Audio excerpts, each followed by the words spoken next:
So again, parents, this book is for you to take the reins back because either the teachers don't know how to, and there's some teachers who don't want to, and then there's some teachers who like they just feel like they don't have the time. They feel that time crunch for the million and one tests that are coming up in the school year. So that next generation of writers is being silenced. So as parents, we got to be serious about this. And a lot of times we don't understand the urgency until it's too late. I'm just trying to pull back the curtain for you to see the urgency. So are we teaching our children how to be the boss to get those skills? Or are we setting them up to be bossed around? Hi, thank you so much for joining the Falling for Learning podcast. I am TD Flenaugh. We have this podcast to help parents and caregivers with having the resources, strategies, and tools needed to make sure that their children are on track for learning and to stay on track for success. This is a time to reset and really make sure that we have our kids on track for 2024. Now, this series of episodes, when I am going to be on a solo episode, we're going to be talking about the rewrite method, the parent and educator guide for getting middle schoolers to fall in love with writing. And I know that people will think that's hyperbolic, it's a problem, like our kids really going to fall in love with writing. And I am here to resoundingly and repeatedly say yes. Yes, they will. Because we have witnessed our children falling in love with football, basketball, skateboarding, video games. You figure it out. You have seen this. You have seen your child fall in love. So let's get into it. What is the rewrite method? Why did I develop this book? So, first of all, the rewrite method stands for it's an acronym, R.E.W.R.I.T.E, an acronym that stands for different principles that we should be putting in place to make sure that our children have the skill and the will to write, right? So we say fall in love with writing because we want them to write and want to write, okay? And so the R stands for root causes and recognizing talents. We don't know why some of our kids hate writing. I have some ideas, but obviously it's a case by case basis. Some of our kids don't like to write because of a variety of reasons. We need to get to the root causes, and parents are the ones to do it. And we'll go into why teachers are kind of tied up with other things that aren't prioritizing writing and why parents have to step up. So E is for effective feedback. R.E.W.R. R is for, so R is for real world purposes. I is for intentional practice. And T is for traits. And and our final E is for encouraging creativity. So each of these letters stands for, again, a principle that really would drive positive practice in writing. So today I'm going to focus in on one of those, which is the T for traits. So writing traits, there are several different ones. And again, when you get the book, you will be able to see what we're talking about. Um, there are several different elements, and just to name a few, there's conventions, meaning how correct is the writing. There is organization, making sure that the paragraphs and sentences are arranged in a logical way, in a way that flows. And then today we're going to talk about word choice. And word choice can mean different things. And word choice could, for example, mean including figurative language. W could mean that, so the word choice could have to do with figurative language. But in this case, we want you to use, we're thinking about word choice as well as far as specificity goes. Are we specifically describing what we're referring to? So we're using word choice, and specific for word choice in this case is specificity. Are we using specific words to describe and explain, basically naming and explaining what we're referring to in a clear way?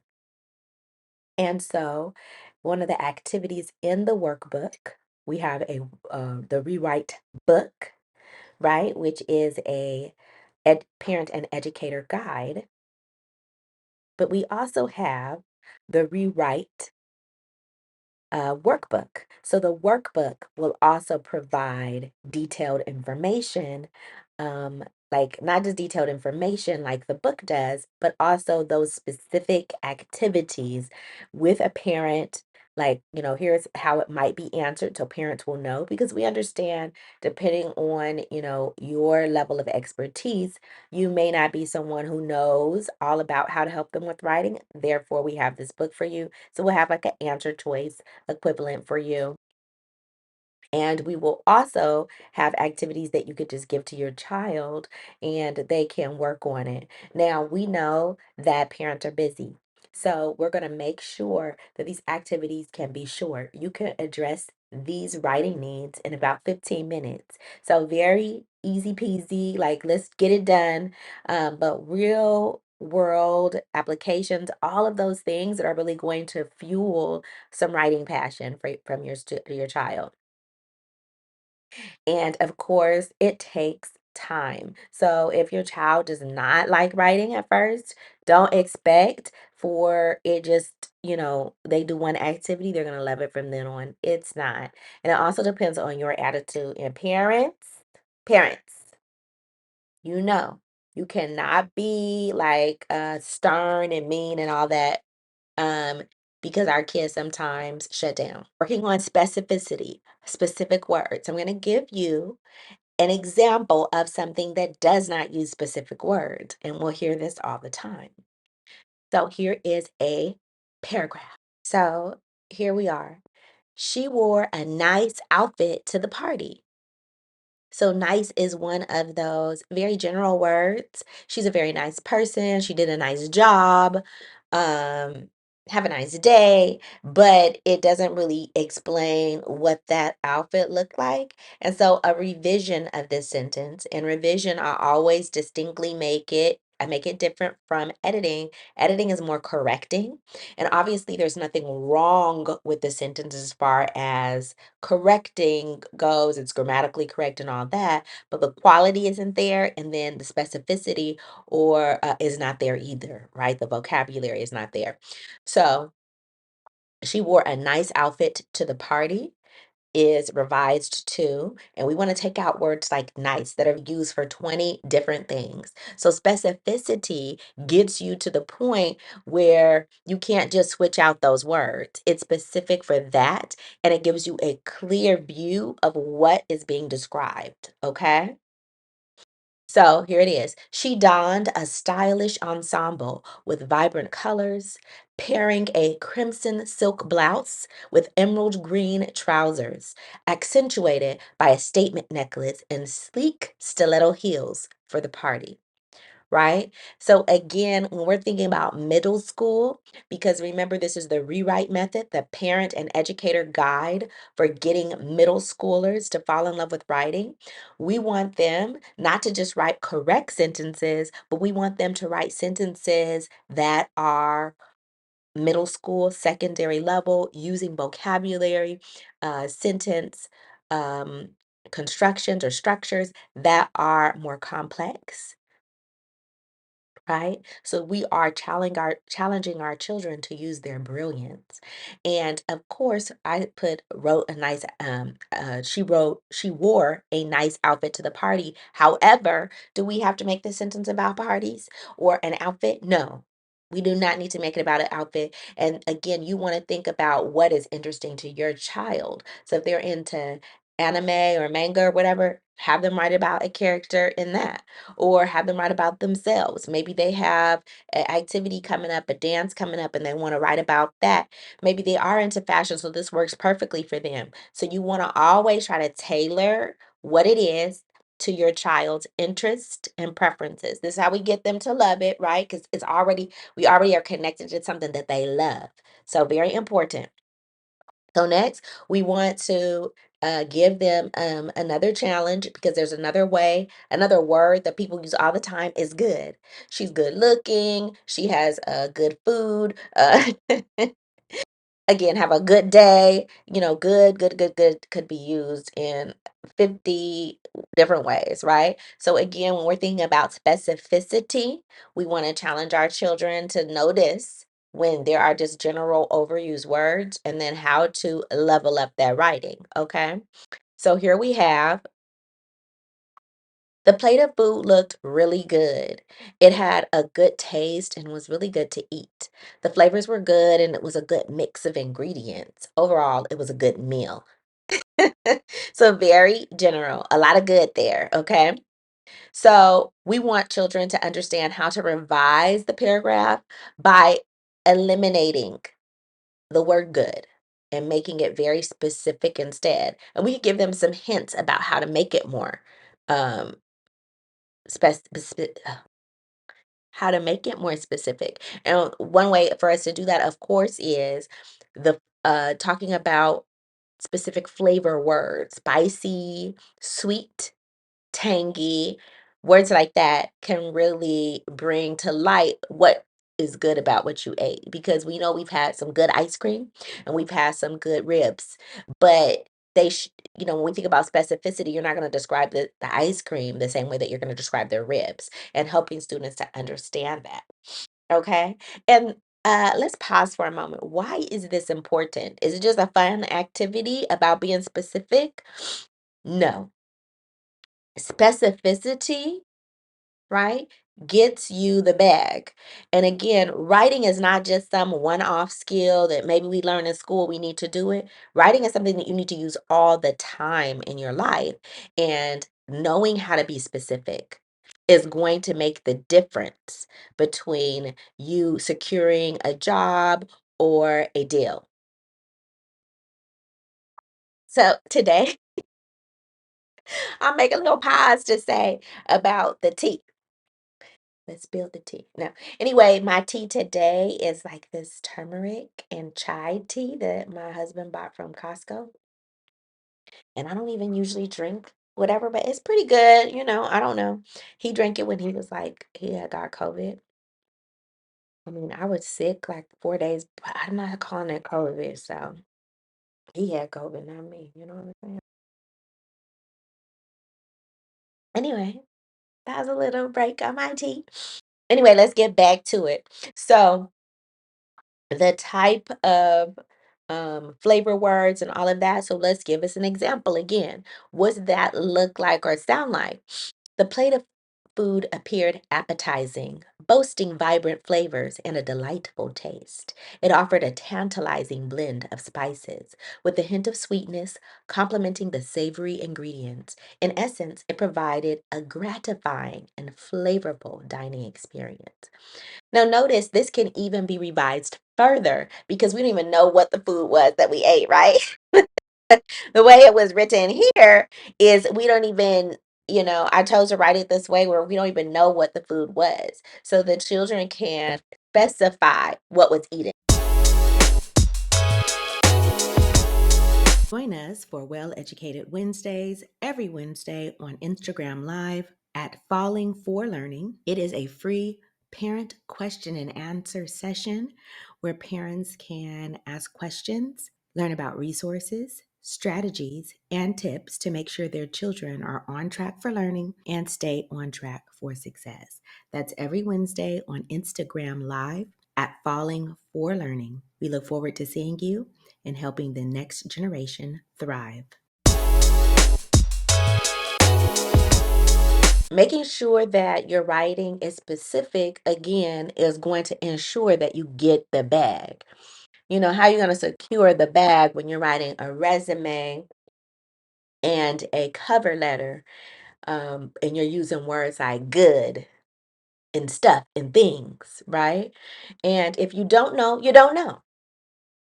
So that's why you gotta, we doing these practices and understanding these different elements of what makes writing good. For example, the writing trait, it'll make a difference not only just what you do in school, but your real life, right? Like this is going to make a difference in you getting a job, you getting your money back when you say that there were some issues, the service wasn't good, and then or rather than saying, specifically we waited 35 minutes. Like, again, getting into that specificity. So, specificity can be um, word choice, like just individual words. Let's switch out good for spicy, but it also could mean adding specific details. Um, I did a great job when I worked at my last company, rather than I improved productivity by 15%, right? So specificity has many different layers to it. Um, but of course, it's adding more words and adding examples and all of that, which also overlaps with the concept of ideas, because that is one of the traits as well.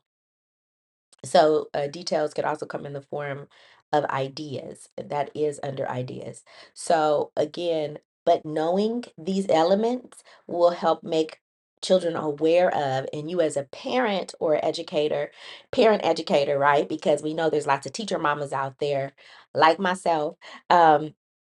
To help your child understand and help them to help you to explain it to them, and then for them to internalize those ideas so that they can consistently improve in their work and talk about what they need to improve and notice an area where they need to improve.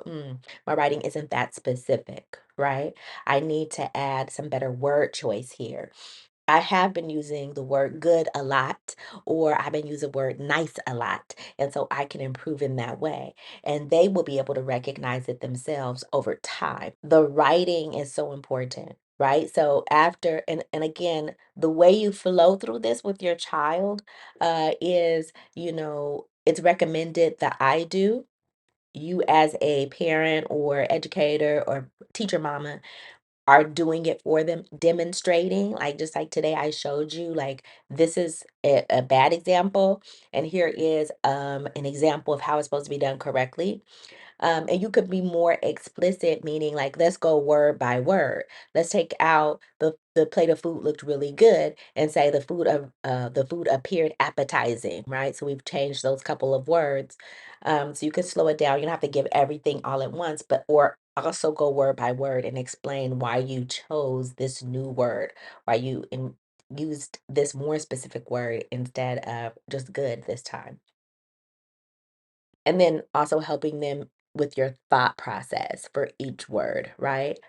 Um, so that is the method of I do, like demonstrating, and then we do. Let's do a couple of them together. Instead of saying,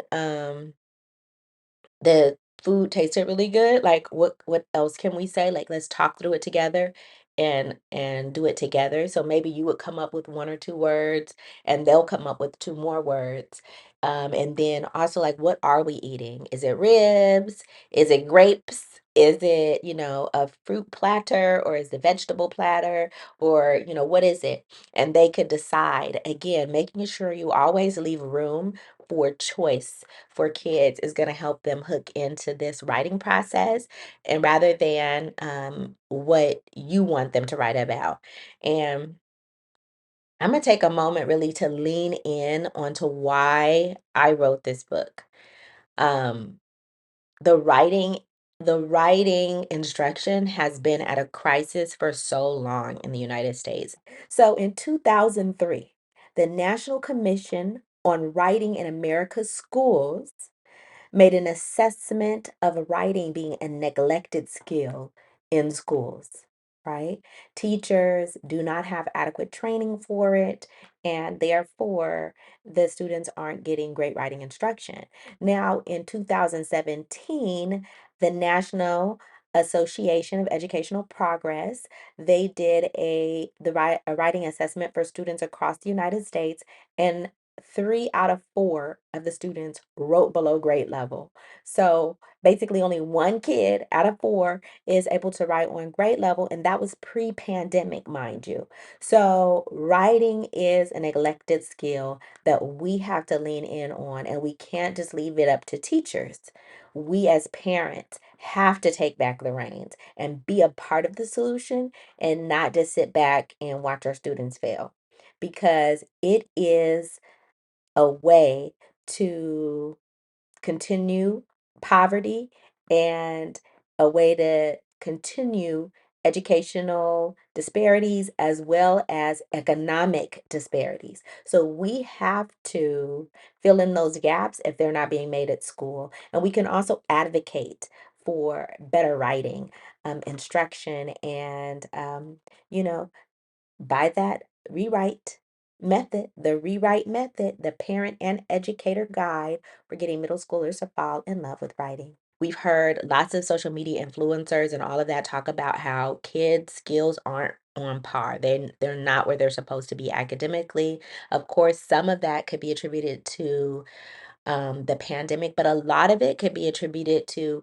uh, teachers not knowing how to teach writing, and then maybe not having the opportunity to teach writing the way they want to, and as well as um, parents needing to really lean in and pay attention to what their kids are writing and how they're writing and supporting them in the process at home, right? Because we know that if parents get involved, kids will know that it's important to the parent, and they will also try to work on it and really add importance to it.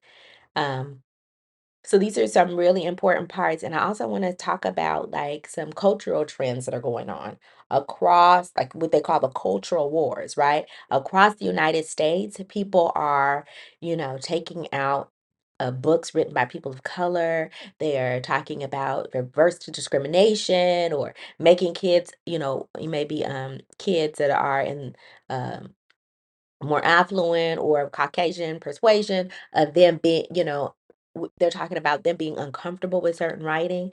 And right, basically, we're being silenced, right? And then if you couple that with the lack of writing instruction that's been going on for over 20 years, where they did a research about the writing instruction and it's basically in the toilet. It's trash, right? It's not good. And the other thing I want to say is that, and I've said it before, is that testing has been elevated, has been prioritized over instruction. What does that mean? And again, I'm not just throwing out wild things, but when we look at it, kids will be tested like 30 days a year, like a lot of a lot of time. It's crazy. And then if they have certain needs, like if they're an English learner or something like that, the testing's even more days. So let's think about like 30 days for some of our students, they're testing per year. We have these diagnostics tests, or like the tests that they take just to see where they are in general. And then they have these tests. So they take that beginning of year, middle of the year, end of year. High schoolers some take the SAT. They take the 11th graders take the Smarter Balance assessment. But when we think about the other grades, third through eight, they all take that test every year. And then also they may have a science test, like if in their eighth grade or if they're in 11th grade. So it's a lot. It's a lot. I think the fifth graders take it in elementary. So sometimes teachers want to be creative. And I've talked to my team about this, and they're like, I don't know if we have time, right? I teach 11th grade, and they're like, I don't think we have time for that." And it's really sad because if you think about what creative writing is and what critical thinking and the freedom of choice is with writing, what it prepares you for later to be able to um, write a compelling um, cover letter for a job, the ability to write a compelling story, to sell a screenplay, to create a play, to change the ideas about what's going on in the world. If you think about plays like Raisin in the Sun, how it changed the idea of like these just happy Negroes dancing around the streets or whatever, you know, it just told like how Black people were striving, how hard they were working, but how all these things were stacked against them, how they have all these dreams deferred, and we get the backstory to the angry Black woman or the angry Black man or the frustration, right? Where other people are telling the story about how happy they are. And the truth is they're just saying, okay, they're grateful to at least have a job because we could take it from them at any moment in time. And so we really as parents, if when you see people trying to silence your child, and that's what poor writing instruction is. It's silencing our children. Who's gonna tell your story?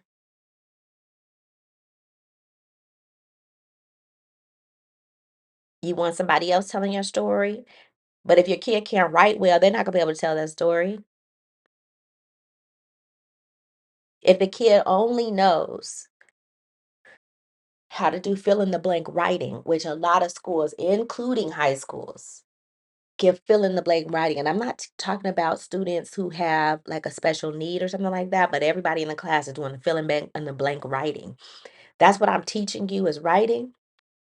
And where we're all doing the same essay in the same way, where I tell you, if you don't have your first sentence, like topic sentence right here, it's not right. Like there's no way to think outside the box with writing. There's no creativity added to it. If that's what I taught you writing is,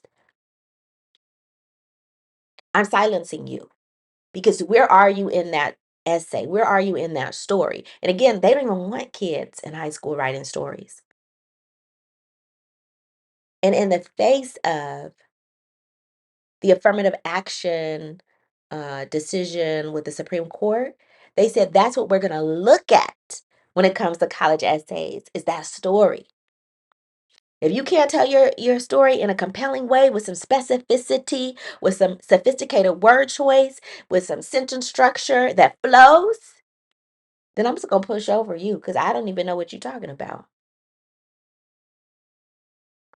I don't even know what you're talking about. Well, COVID was hard. We had a hard time during COVID. We had a lot of problems. And finally, I got my grades up. Next, I'm not choosing you. I don't even know what you're talking about. That's general. It's not compelling. What was hard? What, wasn't it hard for a lot of people? Like, I don't know what you're talking about. And that is where our students are because you've been telling me to write a 5 paragraph graph essay that's fill in the blank. A essay that looks the same as everybody else in the class. Very little variation. I don't have any creativity. I've been told I can't do creativity. And I even been told that it can't just be creative writing. Which despite the standards say they can make a real or imagined narratives. But because it's not tested on that state test, they're out there saying, nah, that's not important. And then when it comes to literature in school, a lot of us have been reading, old books, hundred of old books, uh, because that's what's available. Is it a Latino writer? Is it a Black writer? A lot of times it's not. But who's telling that story? Somebody else has to because the literature, and then they'll say, oh, that literature is not really up to par. It's not really up to grade level. Like it's more like an elementary book. And, we're not going to read this at the high school level. We need something more sophisticated like Shakespeare for our students on high school level. So that next generation of writers is being silenced. So as parents, we got to be serious about this. And a lot of times we don't understand the urgency until it's too late. Too late. Like, oh, who's writing? Well, I don't know how to write. I can write a 5 paragraph essay. Of course, if you give me the filled in outline. I could do it. Otherwise, I don't know how to do it. And this is where we are. And so then let's think about that next level. Creativity and critical thinking, the ability to make decisions, the ability to lead. You don't have it. You have not been exercising it. You've been told what to write and how everything should be written, filling in the blank writing. When it's time for you to lead and make decisions and solve problems, do you have those skills? It's a good chance you do not. It's a good chance you do not. Especially when you've been told, like, don't even trust what you're thinking. Like, this is what it should be written like. This is how it should be written. This is how writing should be done. And you really shouldn't be deviating much from there. And that's how they're teaching writing, which also, again, is silencing them. I don't have any creative thought. I don't have any critical thinking. I'm just trying to look to you as a teacher to give me guidance on what I should be thinking. And unfortunately, the kids are, let me put this together in the right way. Some of them are conditioned to do less work. And if a teacher comes and asks them to do more work and tells them, guess what? I'm not giving you a graphic organizer that you fill in the blank on. They get mad at us sometimes because the other teacher has been giving me fill in the blank and been giving me very easy work. Now you're asking me to do more. And why? I don't even want to deal with this class because you're asking me to do so much. And other people aren't asking me to do all that. So again, parents, this book is for you to take the reins back because either the teachers don't know how to, and there's some teachers who don't want to, and then there's some teachers who, like, they just feel like they don't have the time. They feel that time crunch for the million and one tests that are coming up in the school year. So if I stop for a day to be creative, to do some critical thinking, and then if I give them some research or something like that, it's going to take too long. And I need to get that 5 paragraph essay practice in. This is what we're thinking. I just know. I'm just trying to pull back the curtain for you to see the urgency. So are we teaching our children how to be the boss, to get those skills? Or are we setting them up to be bossed around? I don't know. You got to look in and see what your child's doing.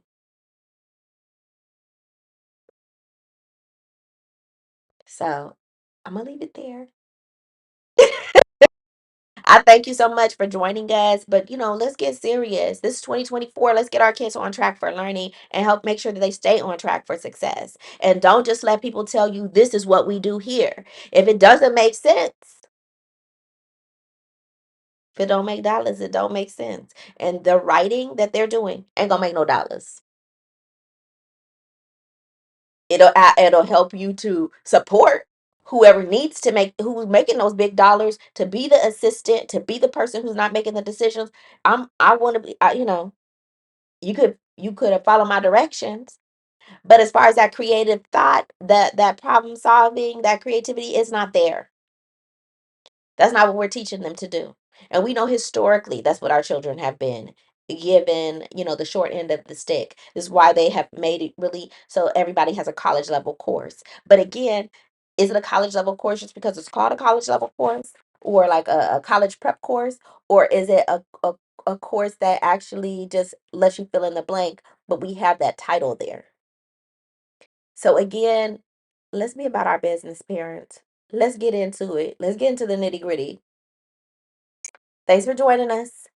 More next week. Get into those DM me, send messages, and also go to the website. The link is there so you could get this activity to make sure your child knows how to be specific enough to get that bag. All right. Have a good day. Thanks again for supporting the Falling for Learning podcast. New episodes go live every Saturday at 5 p.m. You can watch us on youtube.com at Falling for Learning, or listen on all major podcast platforms such as Apple, Google, Audible, Spotify, and much more. For more resources, visit fallinginlovewithlearning.com. We really appreciate you. Have a wonderful week.